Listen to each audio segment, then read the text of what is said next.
ایک دفعہ شیطان آیا ہمارے نبی سے ملنے، تو آپ نے اس سے پوچھا تیرے دشمن کتنے؟ وہ مسلمان جو 24 گھنٹے باوضو رہتا ہے، 5 نمازیں ہیں، 30 روزے ہیں، زکوٰۃ اور حج مالداروں پر ہے۔ نماز ہماری بیس ہے، نماز کے بغیر معاشرے کی بنیاد نہیں بن سکتی۔ کسی حال میں بھی نماز معاف نہیں ہو سکتی۔ 14-15 صدی میں اگر نماز کی گنجائش مجھے نظر آتی ہے تو کربلا کے میدان میں حسینی قافلے کی نظر آتی۔ نہ پڑھو، تلواریں برس رہی ہیں، چند گھڑیاں باقی ہیں گردنوں کے کٹ جانے میں، اب نماز پڑھو یا نہ پڑھو گردن کٹنے والی ہے۔ اس کے باوجود امام عالی مقام نے زہیر آپ کے رائٹ سائڈ پر جھنڈے بردار تھے، ان کو اشارہ کیا کہ یہ شمر سے کہو نماز پڑھنے تو انہوں نے آگے بڑھ کے کہا نماز پڑھنے دو، تھوڑی دیر کے لیے رک جاؤ۔ وہ کہنے لگا ہماری تلوار نہیں رکے گی۔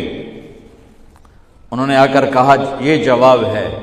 امام عالی مقام نے فرمایا پھر نماز بھی نہیں چھوٹے گی۔ جی میٹنگ تھی، نماز یاد نہیں رہی، میٹنگ بڑی لمبی ہو گئی، نماز چھوٹ گئی، سارے دروازے بند کر دیے۔ حالانکہ اللہ کی قسم اگر یہ قافلہ نماز نہ بھی پڑھتا تو ان کے لیے جنت کے دروازے کھل چکے تھے، کیونکہ جنگ سے پہلے آنکھ لگی، آنکھ کھلی تو مسکرائے۔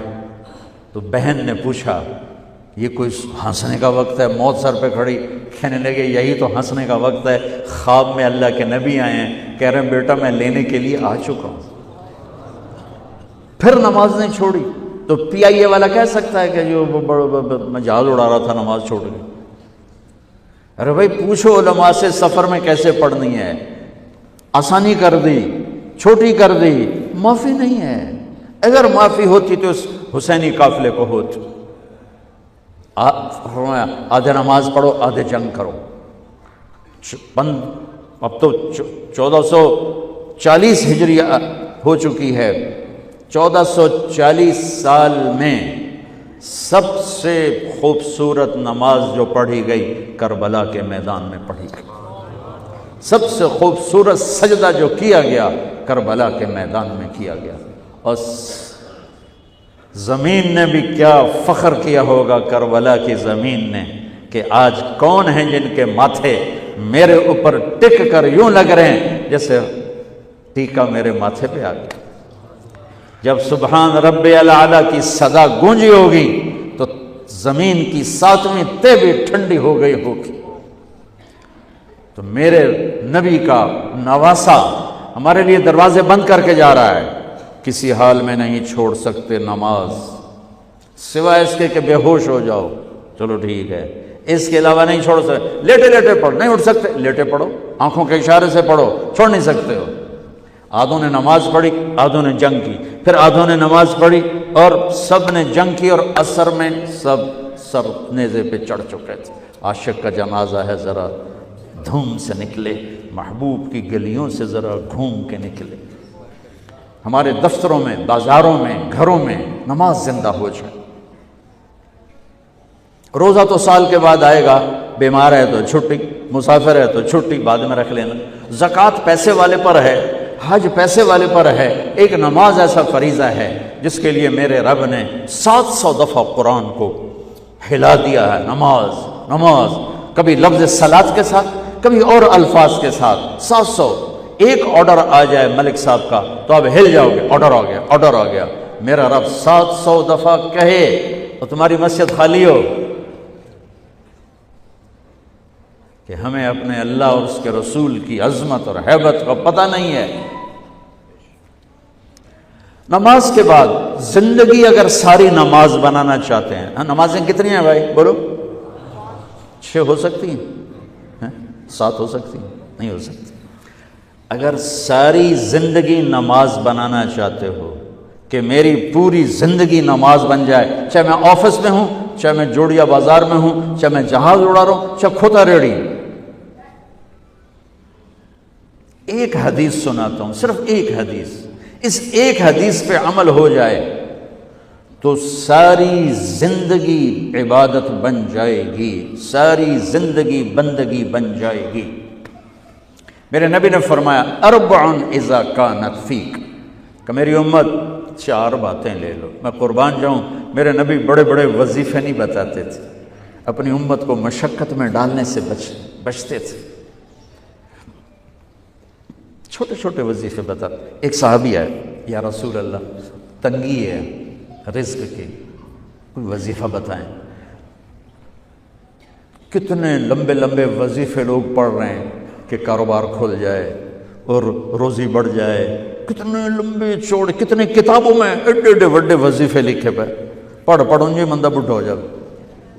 میں قربان جاؤں یا رسول اللہ آپ کی شفقتوں پر، آپ کی رحمتوں پر، سنو یہ کرو، میری بات نہیں ہے، میرے نبی کی بات ہے۔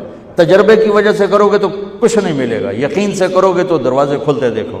کہ یا رسول اللہ ارید ان یوسع علی رزقی، میں چاہتا ہوں میری روزی کھل جائے۔ تو آپ نے کہا ادم علی الطہارہ یوسع علیک رزقک، تو باوضو رہا کر تیرا رزق کھل جائے۔ کوئی زور لگتا ہے وضو؟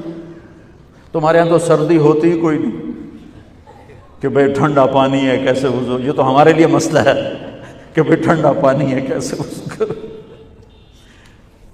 وہ ہمارے گاؤں کا مراسی مجھے مل گیا، میں نے کہا چل نماز پڑھے، نہیں جی میاں جی سردی بڑی، نہ لے جاؤ سردی بڑی، مراسیوں کو سردی زیادہ لگتی ہے۔ میں نے کہا نہیں آج تک نماز پڑھا کے چھڑنا ہے۔ میں اس کو لے کے جب وہ ٹوٹی پہ بیٹھا نا، جو ہی ہاتھ پہ پانی، وہ حالے ہو ٹھنڈا پانی، وہ حالے ہو ٹھنڈا پانی۔ تمہارے لیے تو یہ مسئلہ بھی نہیں کہ ٹھنڈا پانی۔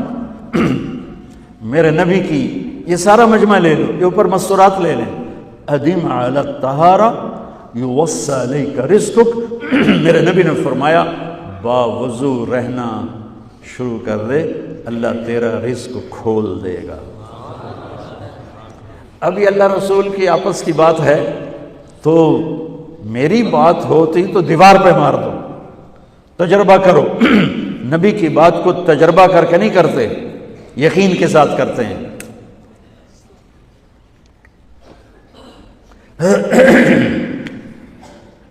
ادم علی الطہارہ یوسع علیک رزقک، باوضو رہا کر۔ اچھا باوضو رہنے کے اور فائدے، اللہ پیار کرتا ہے، شیطان ڈرتا ہے، اور وضو ہوگا تو نماز آپ ہی پڑھی جائے گی، چلو یار وضو ہے 4 فرض ہی پڑھ لو گی۔ ایک دفعہ شیطان آیا ہمارے نبی سے ملنے، تو آپ نے اس سے پوچھا تیرے دشمن کتنے؟ کہنے لگا 15۔ آپ نے فرمایا کون کون ہے؟ کہنے لگا پہلا تو تھوڑا ہی نمبر ہے، پہلا نمبر تو تھوڑے نال میرا لگو ہے۔ پھر کہنے لگا وہ مسلمان جو 24 گھنٹے باوضو رہتا ہے وہ میرا بڑا دشمن ہے۔ جو باوضو رہتا ہے اور باوضو سوتا ہے، ایک فرشتہ اس کے لیے بندگی کا ثواب لکھتا رہتا ہے۔